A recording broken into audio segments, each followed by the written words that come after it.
the book of Revelations, and it talks about the last days. We might be living in those last days, possibly. We are. It's possible. It seems that way. Certain events have happened to make us know that we're nearing the end. We're supposed to study this book so that we don't get fooled like everybody else, who will be fooled into worshiping what the Old Testament calls, and the New Testament calls an Antichrist figure who's going to rise up in the last days. So,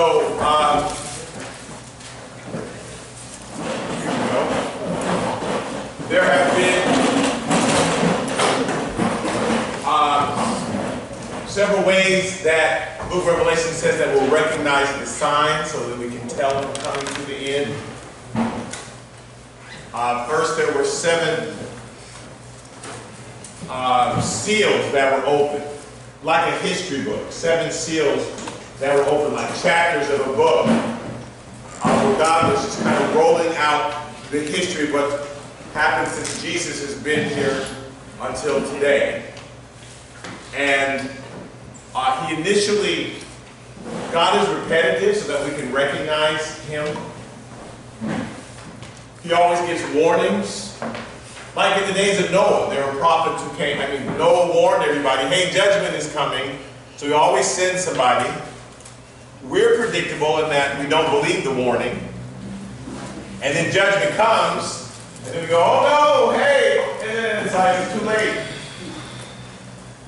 So that, and again, that would be like a teacher warning you, the test is coming, here, study, and you don't do it. And then when they pass out the test, you go, wait, I'm going to go home and study. It's like, well, it's too late now, the test is here. I kept telling you it was coming, and it's here. So if you paid attention, you'll pass. If you didn't, you're going to fail. But there's no, wait, God, wait, hold on, God. There's none of that. Once judgment finally does come, it'll just come. Yes, sir. So I look at it as last days again when Christ left. That was the beginning of the last days. Right. And now we're toward the end of the last days. And so God revealed to John, he gave him a revelation of the last days. It looks like certain things that we see now. Has anybody seen on the news how Australia is on fire? Yes. There's like 12 million acres. Really? Yeah, that's a lot. 12 million acres. Yeah. So Australia is an island, right? John had a vision of a mountain in the ocean that was on fire. So I wonder, is that a sign? Is that the mountain? Is that supposed to be a sign? I don't know. Could be just a coincidence. But they're just things happening that we're supposed to be aware of. So, one of the things that he does is he wants us to recognize the work of the devil. And in the last chapter, he's saying, here's how you recognize the devil. Here's what he's been doing. Ever since it was prophesied that Jesus would come, the devil's been waiting for this child to be born. So do you remember who first heard the prophecy, who the prophecy was first given to? That there was going to be a child born, the first mention of a child being born?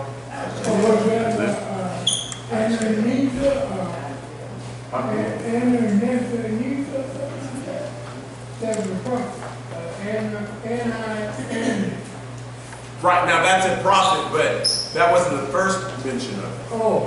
First mention of it. Somebody else was saying something? Isaiah. You saying Isaiah again? Isaiah talked about a child being born. The first mention of a child. Who? I'm sorry? You're all correct. These are all mentions of a child being born, but the very first mention of a child was born was to Adam and Eve. Okay. God didn't wait. As soon as man sinned, he told Eve, your seed is going to crush the devil's head. And so the devil's been scared ever since.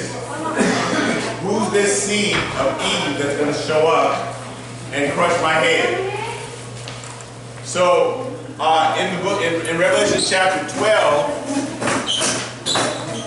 okay, in Revelation chapter 12 that we just got shown, it showed the devil as a dragon waiting for this baby to be born. There's a woman, she's pregnant, she's about to give birth, and the devil's like this dragon waiting to crush the child as soon as she's born. So then the devil attempts to crush the child. When Moses was born, Pharaoh sent out an edict to kill all the children. When Jesus was born, Herod sent out an edict to kill all the children. He's constantly trying to kill all these children. Then maybe I can stop the prophecy from being done. Later on in Revelation chapter 12, once the devil fails in stopping the child from being born, it says he then goes after all those who serve the child. That's us. So then I'll go after the Jews, I'll go after the Christians, try to stop them. Because the devil wants to stop his prophet. He doesn't know how God is going to do it. But God somehow is going to crush him. And so he's trying to stop. Now one of the ways that he does it is through what's called the beast. And we're going to talk about the beast in Revelation chapter 13. The beast is simply a personification of the devil on earth. So we might look at Hitler as a beast, as somebody who was following the devil's plan and just trying to destroy the Jews. So the beast is always just a representative of a physicalization of the devil on the earth. So let's start reading with Revelation chapter 13, verse 1. Now, whenever we talk about the sea, what does the sea represent? Do you remember what the sea represents? Okay, so the sea and the earth are two different things. Earth, whenever you see translated earth, just say land. Because land is the correct translation of it. Translated earth or translated land. I use this example. If somebody says, I'll be there in a minute, you can translate that as 60 seconds, or you can translate that, I'll be there in a while. And the only way to know how to translate that is to look at the context. If I say, I've got a stopwatch, and I'm giving you got 1 minute to take this test, go. That's 60 seconds. But if I'm outside and come inside, I'll be there in a minute, that doesn't mean 60 seconds. Right? You wouldn't translate that 60 seconds, right? So it always depends on the context. So they translated it earth, but you should translate it land. So they always contrast the land and the sea, the land and the sea. So the sea, you said, represents mankind, it represents the Gentile world, and the land represents Jerusalem. So when they talk about this land, that means where they were living, and the sea represents the rest of the world. So it says, then I stood on the sand of the sea. Let's look at Revelation chapter 17, verse 15. Then he said to me, the waters which you saw where the harlot sits are peoples, multitudes, nations, and tongues. So the waters represents the peoples, the nations, the tongues of the world, the rest of the world, versus the Jewish nation, the rest of the world. So Revelation chapter 13, the second part of verse 1 says, and I saw a beast rising up out of the sea, having 7 heads. Okay, so this beast has 7 heads. What do we think the 7 heads represent? 7 kingdoms. 7 kingdoms. Okay, we're going to fast forward to Revelation chapter 17 because they give us the answer there. Revelation chapter 17, verse 9 through 11. Someone read. Here's the man which has wisdom. The 7 heads are 7 mountains of wisdom. There are also 7 kings. 5 have fallen, 1 is, and the other has not yet come. So we're going to stop because there's a bunch of information there. Here's the mind which has wisdom. The 7 heads are 7 mountains on which the woman sits. Who's the woman? Who's the woman's about? And in chapter 12, there was a woman. Yes. Yes. There's a woman about to give birth to a child. I'll give a couple more hints. And the woman represents the Jewish nation who's about to give birth to this child. So it says, the 7 heads are 7 mountains on which this woman sits. So the Jewish nation, I'm going to let you know that if you see like 7 mountains, just these are 7 points in history. 7 points in history involving the Jews. 7 points in history involving the Jewish nation where they were occupied by a different kingdom. The Babylonians, the Medes, occupied and sat on the mountain, like Mount Zion, exactly, that kind of thing. The Persians, the Greeks, there was 2 kingdoms when Alexander the Great conquered. There was the Egyptian wing, the Ptolemy Empire, and the Seleucid Empire, which was where Syria now is. They came and occupied Jerusalem. Then the Romans occupied Jerusalem. Now he says there are also 7 kings. So each of these nations had someone over the nation. Nebuchadnezzar was over the Babylonians. Hitler was over the Germans, that sort of thing. So there's always a person that is intrinsically connected to that nation. So there are also 7 kings. It's not a nation doing its own. There's always some leader who rises up and leads that nation against Israel. So it says, 5 have fallen, 1 is, and the other has not come. 5 have fallen. So the Babylonians have already come, and they're gone. The Medes, the Persians have already come. The Babylonians would be present-day Iraq. The Medes and the Persians are present-day Iran. It's just that the Medes occupied where Iran is, and then the Persians occupied and got rid of the Medes, and so the Persians stayed. So where present-day Iran is. Then it's Egypt and the area around Libya. This is when the Greeks came. And then Syria. These are 5 kingdoms who came and occupied Jerusalem. Well, yeah, you have to keep reading. We don't lose. So, 5 kings have come. Iraq, Iran twice, Syria, and northern Africa, areas now northern Africa. He says 5 have fallen, who came and occupied Jerusalem, sat on their mountain. 1 is, it says. 5 have fallen and 1 is. What is that nation that currently was occupying Rome? See how I am? I hate myself. Okay, I give away. So, that's why I'm a terrible teacher, let me tell you. So, Rome is the country that was currently occupying Israel. Because he's saying 1 is. So while John was teaching, while John was getting his revelation, Rome was the country that was currently occupying Israel.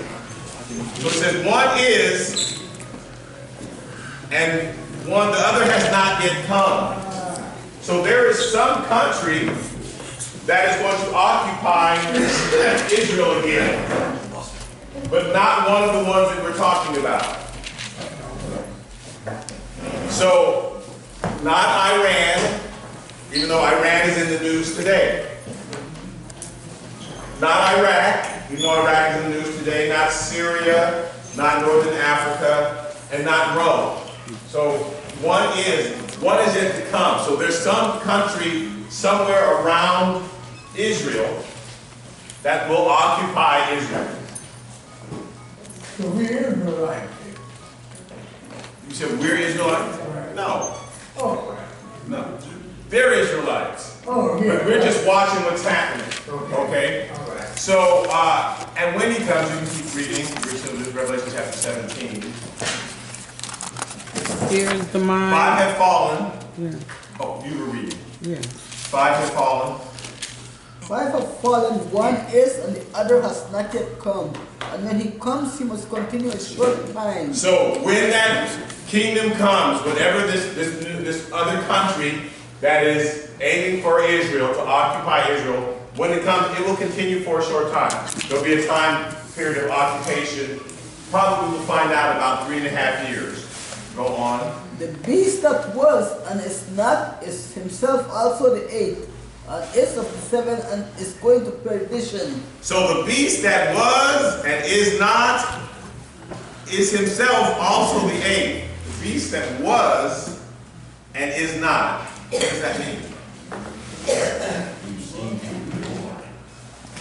Well, that's what the rest of the sentence means.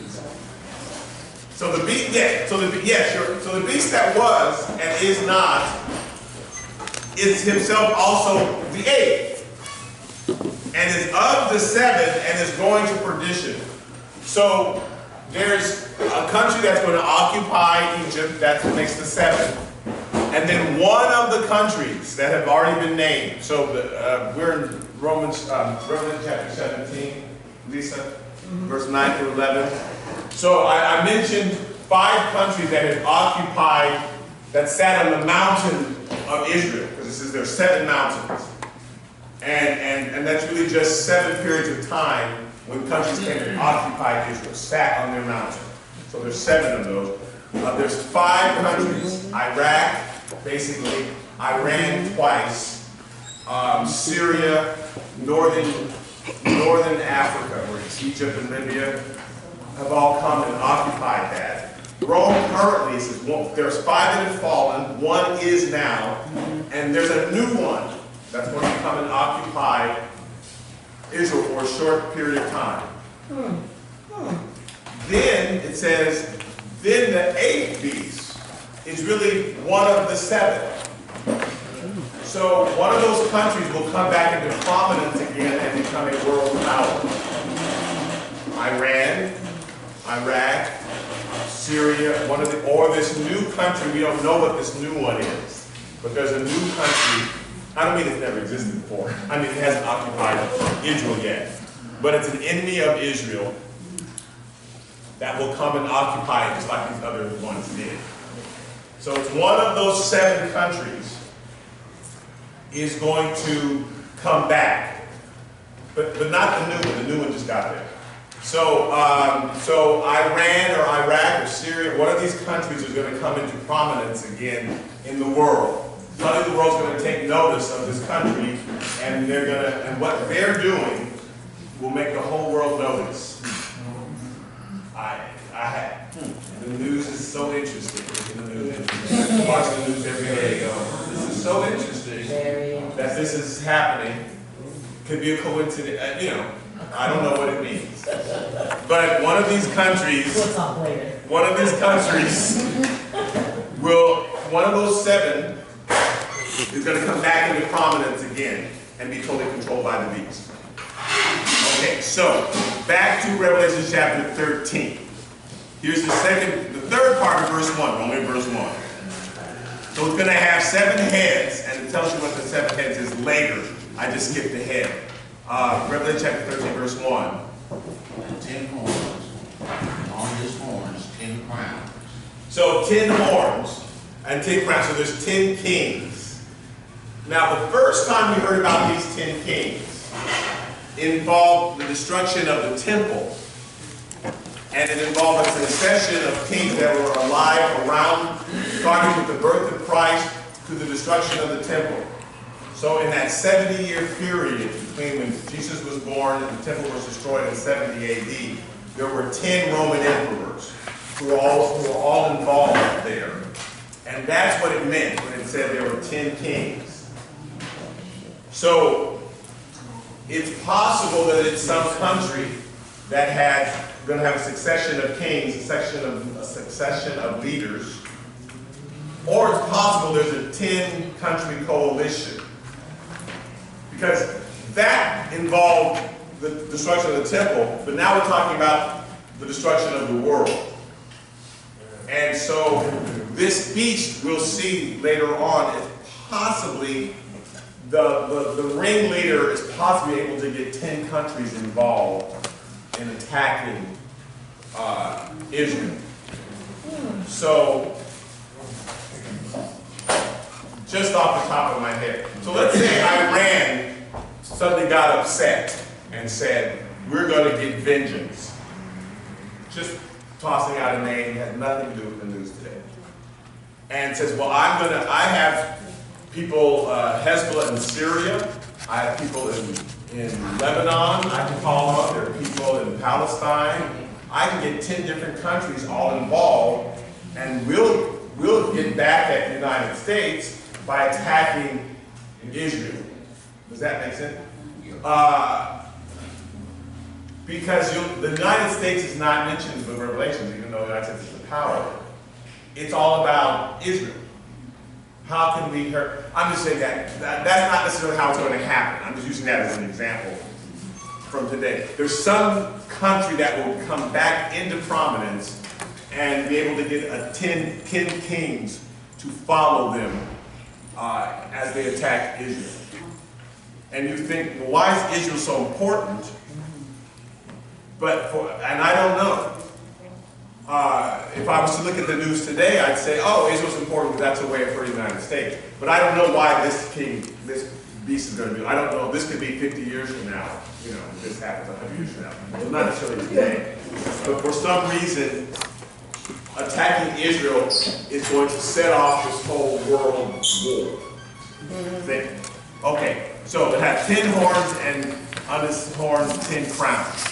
Let's look at Revelation chapter 7. So skipping the 17. The 17 has a lot of the explanations of this. That's why I keep skipping ahead to it. Revelation chapter 17, verse 12 through 13.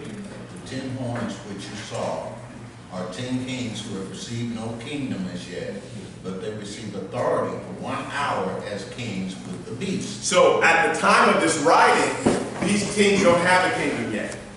They're not people who existed when John is writing this. But at the end of the age, then they'll come into power, just for a short time. They're going to come into power, and then this will all happen. This is all leading up to that World War III, which the Bible calls Armageddon. Again, it's all centered in the Middle East. Now, for 2,000 years, no one cared about the Middle East. Everything centered on Europe, and then eventually America. It's only in the last 50 years or so that what happens in the Middle East has become important to the rest of the world. They discovered oil in the Middle East and all this, and so these countries that for 2,000 years were not in the news are suddenly back in the news, right? Right after Israel became a nation in 1948, once Israel became a nation again, nuclear material was discovered, created, and this became dangerous. The United States decided, you know what would be good? We can't let just one person have nuclear weapons. So the only way, this was a theory then, the only way to stop one nation from having nuclear weapons is to make sure everybody has it. And that way, if we all have a hammer, no one's going to use it. Only one person has a hammer, but if we all have a hammer, that was the theory. So nuclear material was given and passed out to countries all in the Middle East, which is why Iran has nuclear weapons today and all these different countries have it. We distributed it, thinking it as a way of neutralizing people. I got it, you got it, we all got it, and none of us know. That's bad. And so we kind of helped bring the Middle East back into prominence again and make them important. But for thousands of years, it was just desert. It wasn't until we discovered oil and they got nuclear weapons that now that these prophecies seem to be interesting again. But for 2,000 years, no one cared. There were just people riding camels. And thought, how's the war in the Middle East going to affect the rest of the world? Now, we read earlier, like a whole day's wage for oil, right? Earlier in the book of Revelations, it cost a whole day's wage just to pay for a barrel of oil. Well, if Iran, for example, controls 20% of the world's oil, so if Iran gets mad, the price of oil is going to go up and cost a whole day's wage. So the question is, do not answer this, just think it in your mind. Do we go, well, it's just inevitable, this stuff's going to happen. Do we try to stop it from happening, slow it down? Are we actually aiding the devil's purposes when we do certain things? Or it's like, well, this is inevitable. This is part of God's plan, so it's going to happen, so we might as well go along with it. I don't know the answers. It's just interesting. But these things are all happening right in front of our face. And yet, it may not be now. It could be 20 years from now, 50 years from now, 100 years from now. But it's you know, but this, we're certainly living in the days where we're finally seeing it as a possibility, where for thousands of years it wasn't possible. Nothing they did in the Middle East could have affected the whole world. And now everything they do affects us all. Okay, let's go back.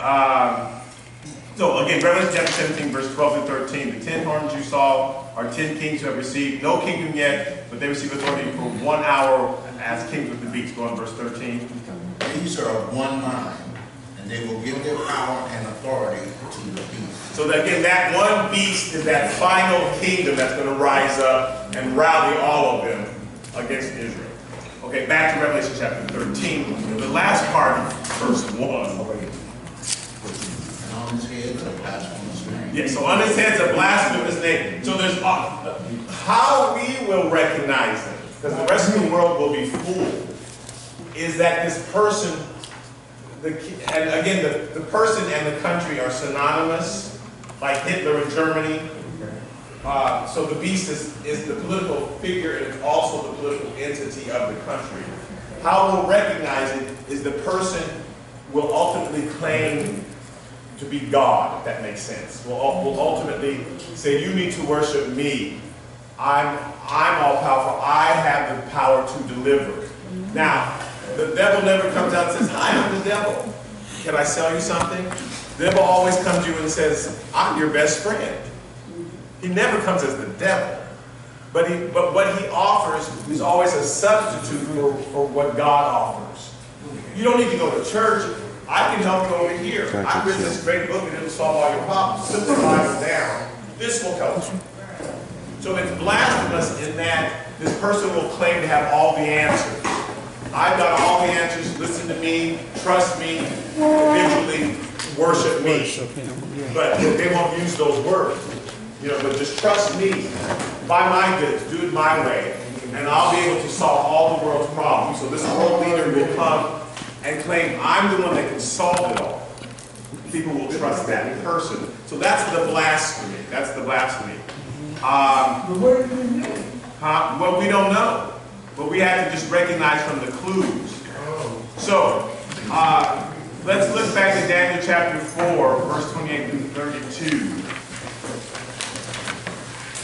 All this came upon King Nebuchadnezzar. At the end of the 12 months, he was walking about the royal house of Babylon. The king spoke, saying, is not this great Babylon that I built for a royal dwelling by my mighty power and for the honor of my majesty? So this is one of the first great kings of Iraq. Go on. While the word was still in the king's mouth, a voice fell from heaven.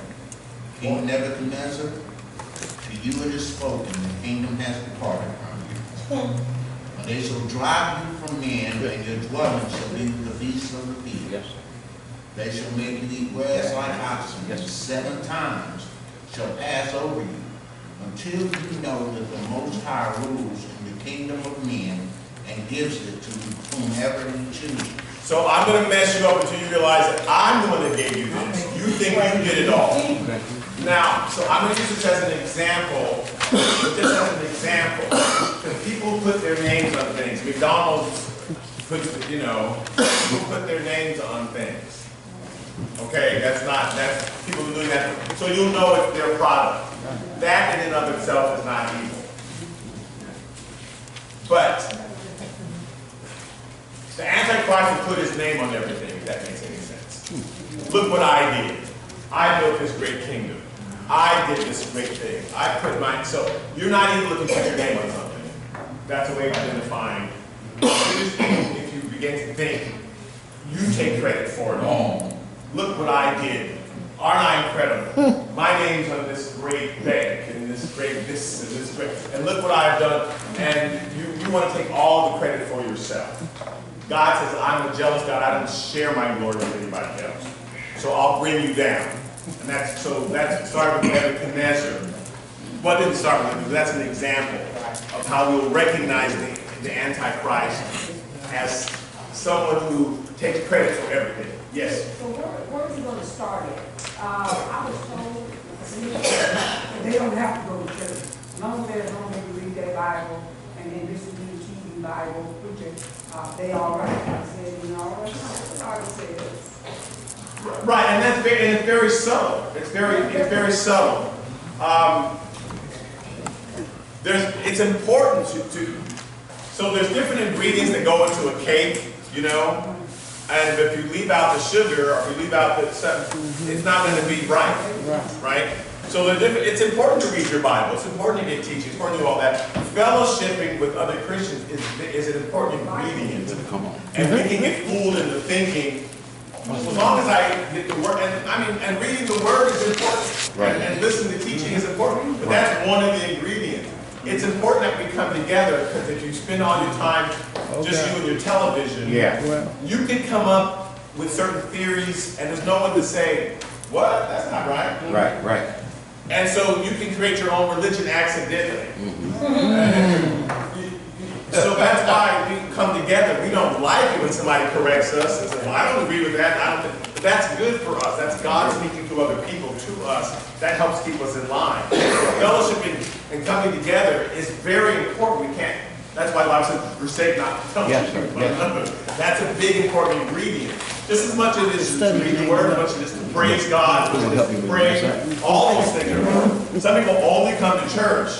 They don't pray at all. They never worship the Lord during the week. They don't do all that other stuff. They think just coming to church is enough. So that one reading is just having a cake made of only flour, nothing else. All right. So all you got is some flour. You don't have a cake. All right. It just happened by osmosis. When we think about this cake, and we think about people who only see the word through the TV, they forget the major thing is worship. Yes. And worship is a public thing, not private. All right. Yeah, it's part of what we need to do publicly. I mean, and obviously you have to have time where you worship God, but it's also corporate. Right. We have to, as a church, as a body, come together and do certain things.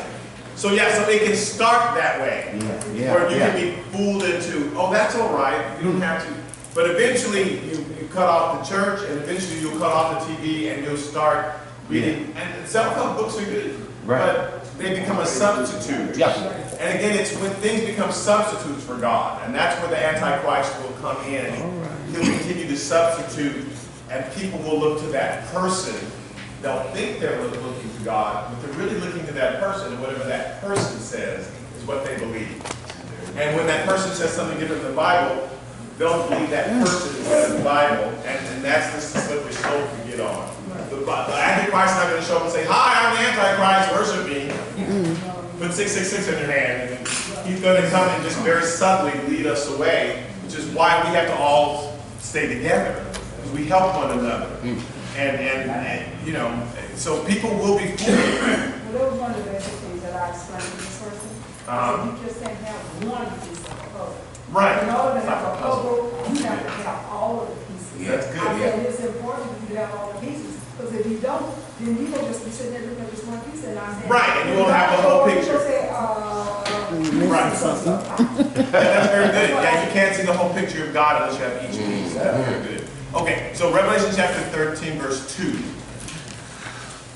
Now the beast which I saw was like a leopard, his feet were like the feet of a bear, and his mouth was like the mouth of a lion. The dragon gave him his power, his throne, and great authority. So this again, the final beast, the final one who really rallies all the other nations together against Israel. He uses these on purpose: leopard, bear, and lion. He got this imagery from Daniel chapter 7, and the people who read this, who knew the Bible, oh, I know exactly what they're talking about. So let's go back to this. We read it earlier, a couple months ago. Daniel chapter 7. Would you read, young man? Daniel chapter 7, verse 2 through 7. Daniel spoke, saying, I saw in my vision by night, and behold, the four winds of heaven were stirring up the great sea. That's stirring up the people. Go ahead. And four great beasts came up from the sea, each different from the other. The first was like a lion and had eagle's wings. I watched till his wings were plucked off, and it was lifted up from the earth and made to stand on 2 feet like a man, and a man's heart was given to it. So just know this is the type of Nebuchadnezzar. He was the lion who had eagle's wings, but his wings got plucked off. His head got too big. His wings were plucked off, and he was lifted up from the earth and made to stand on 2 feet, finally like a man, and a man's heart was given to it. So when we talk about Nebuchadnezzar, he was turned into a beast. He actually became crazy. But then God transformed him back into a man once he had submitted and gave glory back to God. And that's all that will happen to all of us anytime we think it's all about us. So crazy, yeah. We start to go crazy. So that's the lion part, verse 5. And suddenly another beast, a second like a bear. It was raised up on one side and had 3 ribs in its mouth between its teeth. So this is the Media-Persian Empire that came in. It's raised up on one side. One side became more dominant than the other. The Medes came in first from the middle of Iran, and then the Persians came in and took them over. And so really, even though it's the same area, one side was raised up more than the other. It's raised up on one side. The Persian side won over the Medes, and there were 3 kingdoms that they destroyed in order to take over Iran, that area that we call Iran today. The Persians live in Iran. So three ribs were in its mouth between its teeth. Go ahead. And suddenly, and they said they sent us to it. Yeah. Where am I? No, it's okay. Yeah, it's right before verse 6. I cut you off in the middle of verse 5. Oh. And they said thus to it, arise, devour much flesh. Right, and it did. It came in and it overtook Israel. Go on. After this I looked, and there was another like a leopard, which had on its back 4 wings of a bird. The beast also had 4 heads, and dominion was given to it. Now, when Alexander the Great came, that was the next great king, the Greek kingdom came, he moved quickly like a leopard. No one could believe how quickly the Greeks took over that whole region of the Middle East. But he died very young, and his kingdom was divided up into 4 generals, into 4 areas. So that's why it said it had 4 heads. 4 generals basically split up his kingdom. 2 came into prominence, and the Egyptian side, the Northern African side, and the Syrian side came into prominence, but it was initially divided into 4 kingdoms. 4 kingdoms. Dominions given to verse 7. After this, I saw in the night visions, and behold, a 4th beast, dreadful and terrible, exceedingly strong. It had huge iron teeth. It was devouring, breaking in pieces, and trampling the residue with its feet. It was different from all the beasts that were before it, and it had 10 horns. So this is the Roman Empire that came next. And the 10 are the 10 emperors that were alive during the time that Jesus was born until the temple was destroyed. So John in verse 2 says that the beast he saw was like the leopard, was like the bear, and like the lion, which is Iran, Iraq, Syria, and Northern Africa. To me, that's the hint that's where this beast is going to come from, that area. They don't reference the Roman part of it, but that he came from that region. And again, that today, literally today, where most of the world tension is going on in that area.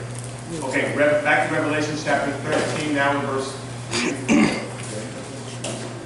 And I saw one of his heads as it had been mortally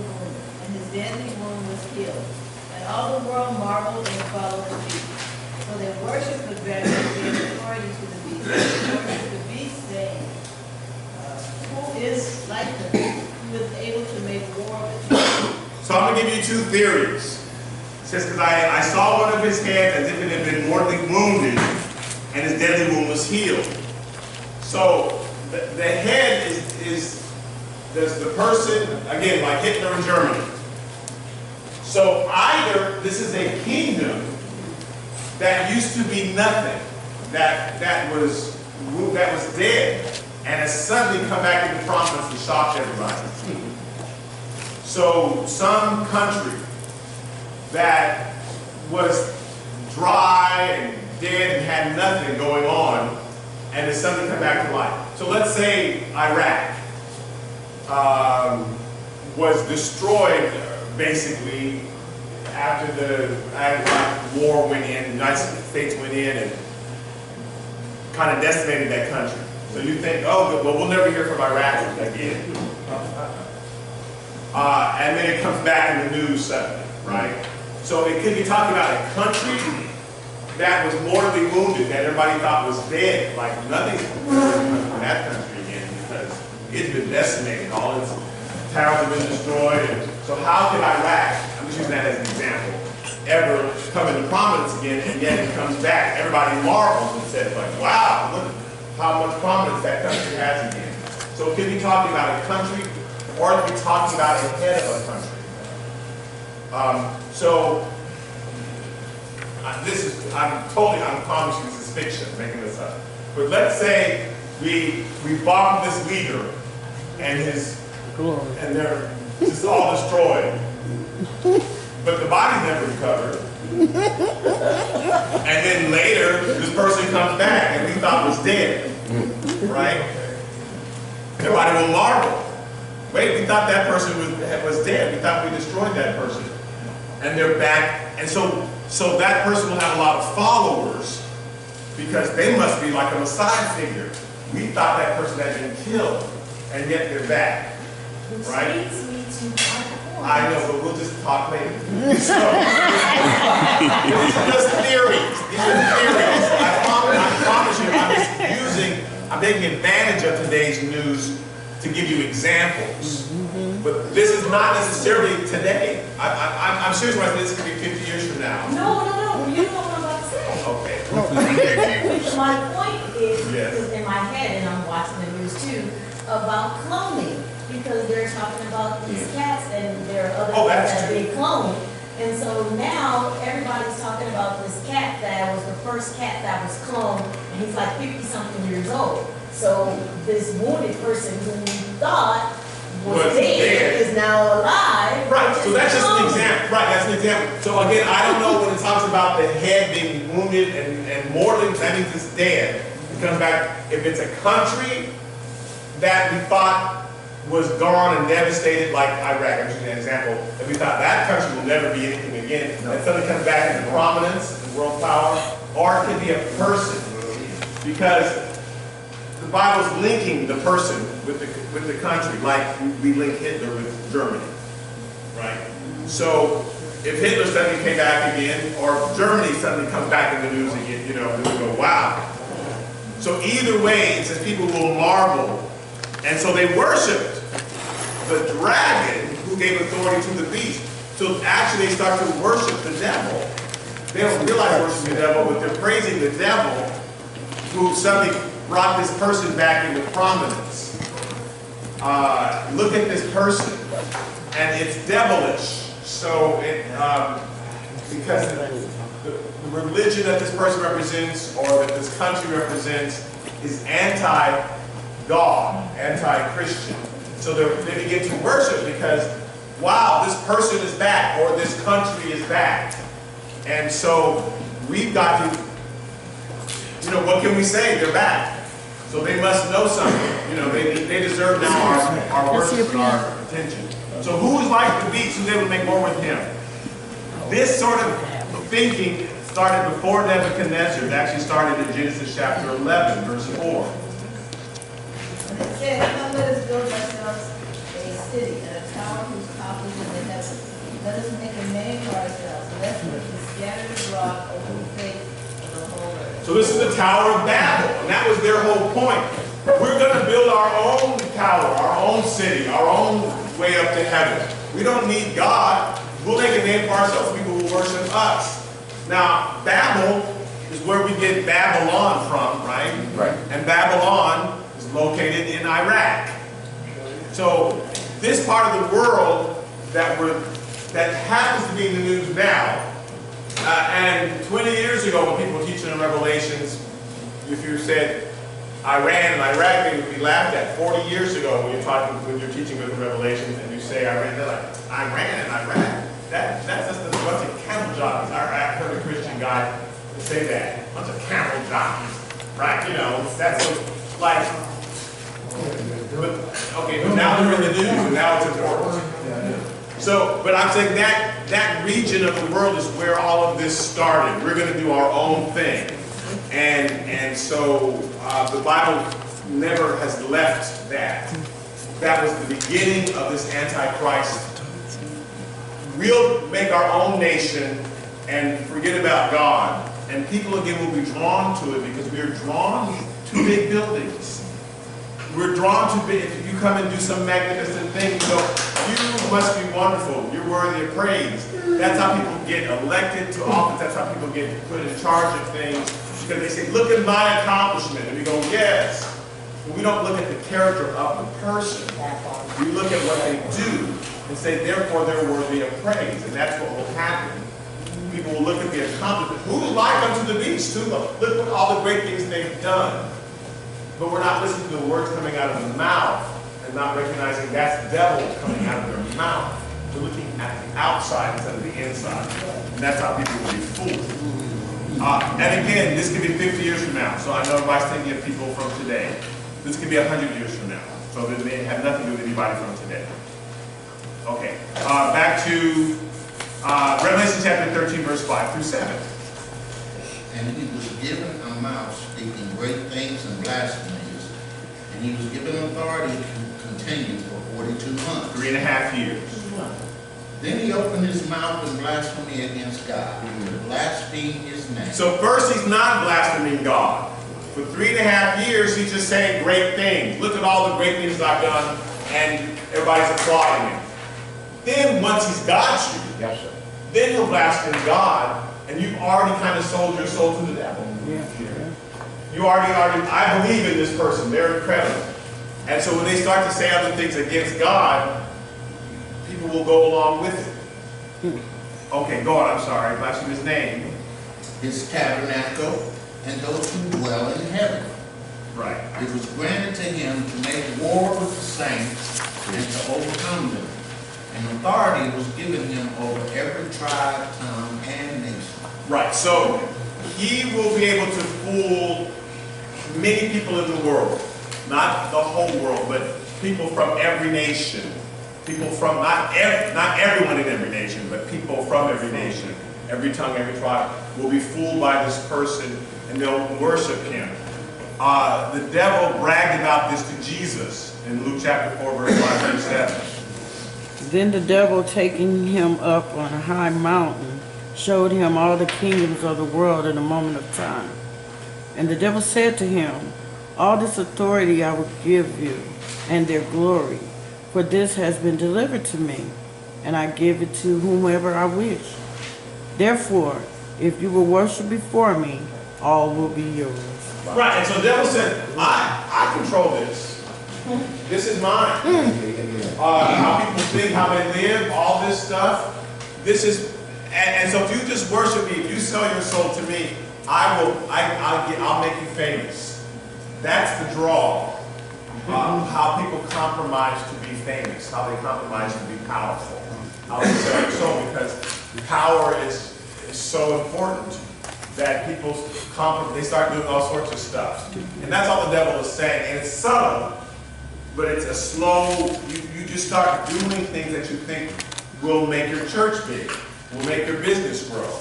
You know, we'll just add in, let's put a bar in the back of the church. And, you know, because people will come in and go, yeah, that's a good idea. Well, let's put, you know, you start doing things that have nothing to do with Jesus. Right. And I'm making up, I'll be better not seeing bars in my church. Okay. But it can happen. But you start, there are churches that have, again, tennis courts are not evil. not evil. This stuff's not evil on its own, but it becomes the reason people come to church. They're not coming for Jesus. They're becoming because the church has become a resort. So there are mega churches that put in certain things, and that becomes why you go. So, we're going to go to church. They got this great workout room, and you're no longer coming for Jesus. You don't realize it. You never decide that. You don't decide, I don't like Jesus. But slowly, this other stuff becomes more important. And Jesus just gets squeezed out of the picture. And then after a while, that's why you're there. It had nothing to do with Jesus. And so that's the devil. That's how he slowly, and we just compromise bit by bit by bit. And it's hard because, well, that church, and I'm not talking about any church, I'm just making up a church. That church has 5,000 people. We should do what they do. They've got this, they've got that, and you walk in and there's a pool table, and we've only got 30 people, and they've got 5,000, so therefore they must be right. This is what the devil was telling Jesus. I can make it possible. You don't want just 12 disciples. You can have 12,000 disciples, Jesus. And Jesus had to choose, but it wasn't much of a choice. I'd rather stick with the 12 people that I can train who will change the world than have all these big, huge crowds. Jesus, in fact, kept away from crowds, and having crowds doesn't make it evil. So there's some big church with a bunch of people doesn't mean that they're bad. I'm just saying that's not a sign of that God's confirming you just because you have a big crowd. And so Jesus often stayed away from big crowds because he says, you're just after me because you were fed. You just want food. And once you finish eating, you're going to go back to what you're doing. You really don't want me. And some people, he said, you're just coming because of the signs, because of the miracles. And when there's no more miracle, then you're gone. This is how Job, the devil accused Job. He came to God and said, Job only loves you because of how you blessed him. If you take everything away, he will curse you. And God said, no, that's not true, not Job. But that's true of a lot of Christians. So when he's blessing us, we love him. But, oh no, Randy died. Or my car broke down. Then we're mad at God. Because we just want him for the things. He's just our ATM machine. And so when the things aren't there, we're mad at him. So Jesus says, I want you to want me. Seek first the kingdom of God. Then I'll give you the things. But it's got to be me that's important. And so the world, though, is in love with things. And that's how the devil will get them. And that's how the Antichrist will lure them in. Look at all this great stuff. Aren't I incredible? Worship me and you'll get more of it. Okay, so Revelation chapter 13, verse 8 through 10. All who dwell on the earth will worship him, whose names have not been written in the book of life of the Lamb slain from the foundation of the world. If anyone has an ear, let him hear. He who leads into captivity shall go into captivity. He who kills with the sword must be killed with the sword. All right. Here's the patience and the faith of the saints. So that's an interesting for God to insert. He's trying to say, so whatever you put out, that's what's going to happen. If you kill, that's what's going to come back to you. God invented law of reaping and sowing, and so once you start following the Antichrist and you start doing what he tells you to do, that's just going to come back on you. So do not start a war with him. He said, here's the patience and faith of the saints. Don't fight. Just let God take care of stuff. Don't try to destroy. Don't send all your armies in to destroy, because that will come back on you. Here's the patience and perseverance of the saint. Don't get caught up in doing things the way the Antichrist wants you to do them. Okay, for example, Genesis chapter 9, verse 6. Whosoever sheds man's blood, by man his blood shall be shed. For in the image of God he made man.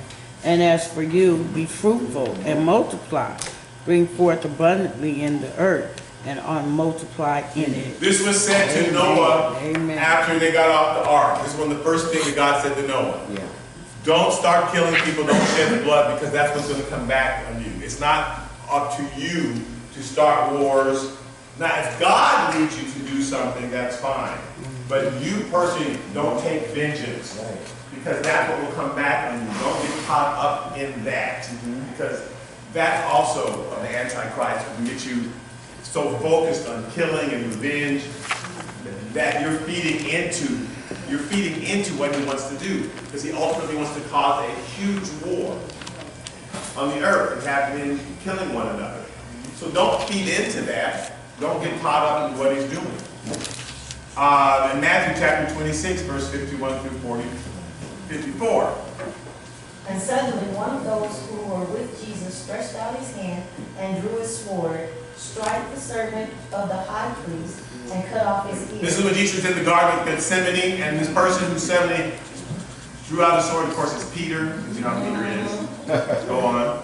But Jesus said to him, put your sword in its place, for all who take the sword will perish by the sword. Or do you think that I cannot now pray to my Father, and he will provide me with more than 12 legions of angels? How then could the scriptures be fulfilled, that it must happen thus? So when Jesus is being taken away, they're trying to fight. No, you can't take it. He's like, no, this is supposed to happen. Let it happen. Right. You don't think I could call my Father, he sent 12 angels? Right. This is supposed to happen.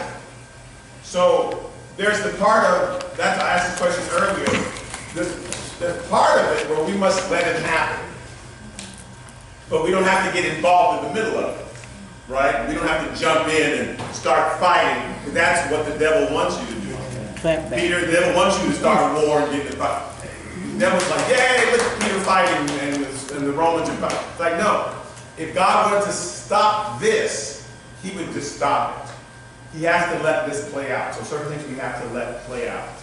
So that's what the Revelation is saying. Don't get caught up. When you see the Antichrist do what he's doing, don't go to war with him. Don't go to war with him. Run to the mountains. Amen. Right, that's how that ties in. Yes, sir. And then we have to realize God doesn't need our help. Exactly. How's he trying to help Jesus? You pray about something and say, let me help God out real quick. Don't do these things. I got this. You mess it all up. Let me help God. Right, he doesn't need our help. Okay. Back to Revelation chapter 13, verse 11 through 13. Then I saw another beast coming up out of the earth, and he had 2 horns like a lamb, and spoke with a dragon, like a dragon. And he exercises all the authority of the first beast in his presence, and causes the earth and those who dwell in it to worship the first beast, whose deadly wound was healed. So, if it's a person that was killed, then he's going to have a hype man. Who's going to show up and cause everybody to worship this guy. He's incredible, right? So that first beat, or if it's a nation, that nation will have a hype person saying, they've got it all together. We need to join with them and do what they do. So I honestly don't know. I tend to think it's a person leading a nation, and that it might be a person we thought was dead who comes back, maybe, I don't know. But certainly he'll have a hype man who will show up and cause those who dwell in to worship. You got to worship this person. Okay, so go on, verse 13. He performs great signs, and he even makes fire come down from heaven to earth. Right. So this person will be able to convince it, look at these miracles that I am doing. That proves that I'm of God. So everything that I now say, because once you buy one thing from a person, then you follow them in everything else. So if they can do a miracle, that's what Pharaoh's sorcerer was trying to do, right? Look, we can do miracles too. So that's not always a sign, but we think it is. That person raised that person out of that wheelchair. They must be of God. But we're not listening to what they're saying. We're seeing the miracle.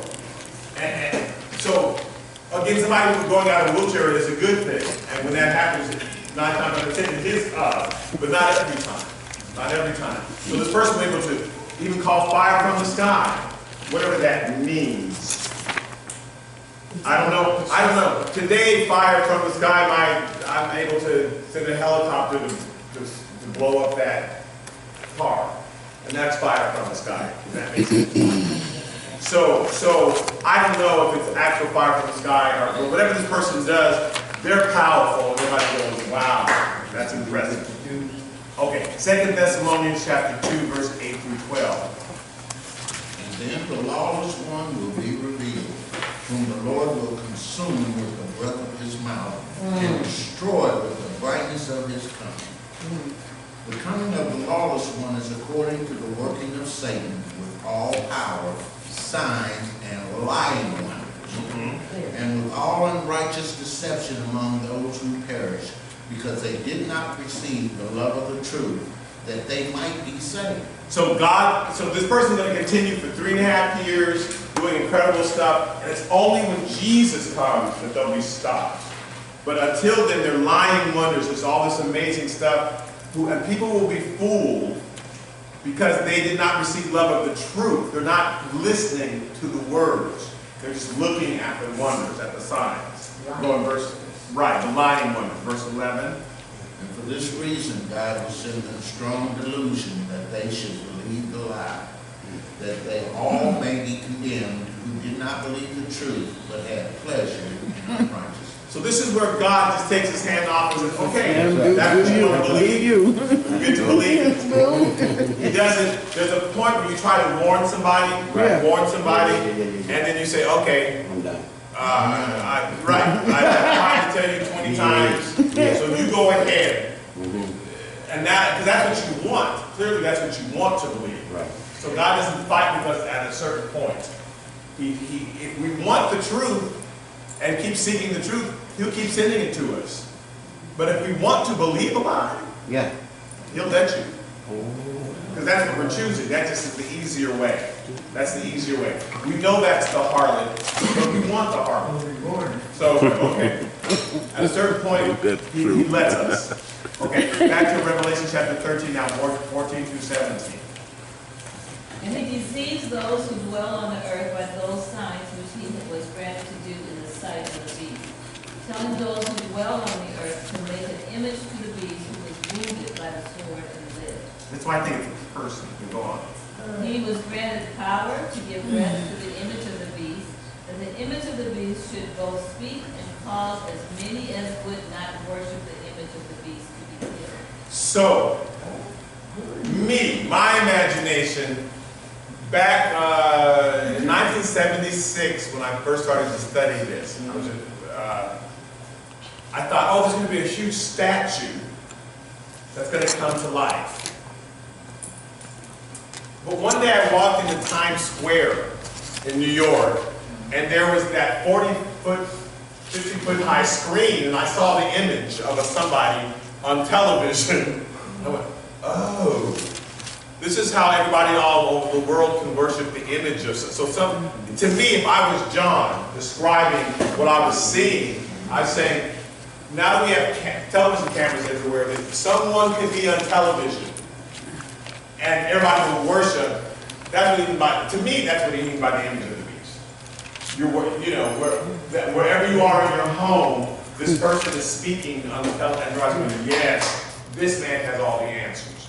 And someone puts that person in power. Someone says, yes, worship him. Someone, their hype guy, who says, and gives them the power, and has everybody worship this person. And if you don't worship this image, and so in my 21st century thinking, that's what the image means, then you're not able to do anything because everything now will revolve around worship of this person. You had a question you'd like to do something? Sure. Oh, okay.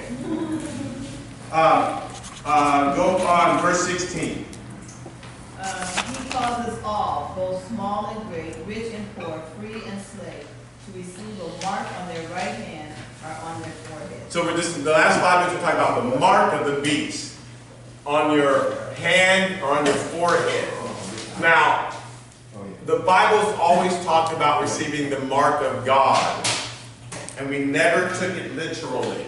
Okay? When God says, I'm going to write my law on your heart, we don't think he's going to open up our chest and start writing on our hearts. We know what that means when he talks about writing it. But he's also talked about my law being on your hand and on your head. So I just took two examples. In Deuteronomy chapter 11, verse 18. Therefore you shall lay up these words of mine in your heart and in your soul, and bind them as a sign on your hand, and they shall be as frontlets between your eyes. So he's saying, I want you to write this word in my heart and bind it on your hand and on your forehead. Now there are Jews who took him literally and have a little tiny scripture that they wear on their robe, and they'll wear something that hangs between their eyes.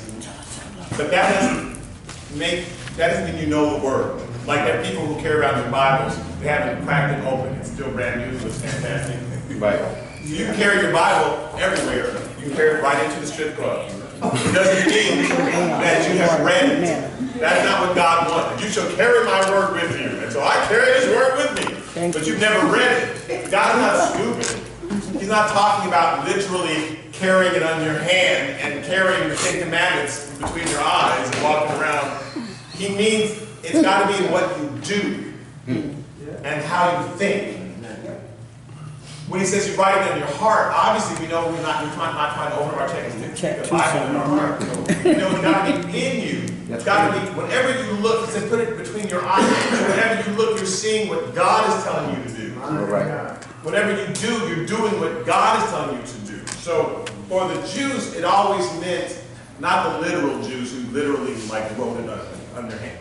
But God was always saying, it's got to be what you do has to be what I want you to do. What you see has to be what I want you to see. How you think and how you live has to be my word, not the world's.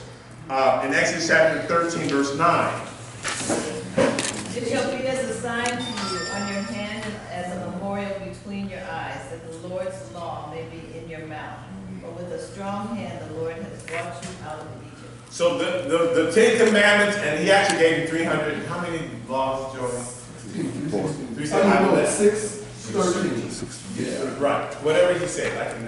But anyway, however many, it's actually 300 and something laws. 364. 600. Yeah, there was a lot. Yeah. He didn't really want you to carry them on your head. He wanted you Thank you, to sir. put them in your head. And make sure you were doing them, carrying them out, so that the law may be in your mouth. The more you are looking at it, the more you're doing it, it's coming out of your mouth. And then I'll be able to lead you if you do that. So when he says he causes all, both great and small, to have the mark on their hand and on their head, I think the Jews interpreted that everybody was doing what he told them to do. They were thinking like him, that his mark was in their head. They said, yeah, that makes perfect sense to do what he's saying, to do and to think like this beast. So whatever he says to do, you know, we should all go to church on Thursday mornings for 10 minutes and that's enough. Yeah, that makes sense. You know, whatever he says, that his mark is now on your head and on your hands. I don't believe that it's literal. No. That he's going to actually stamp everybody with a tattoo. Right.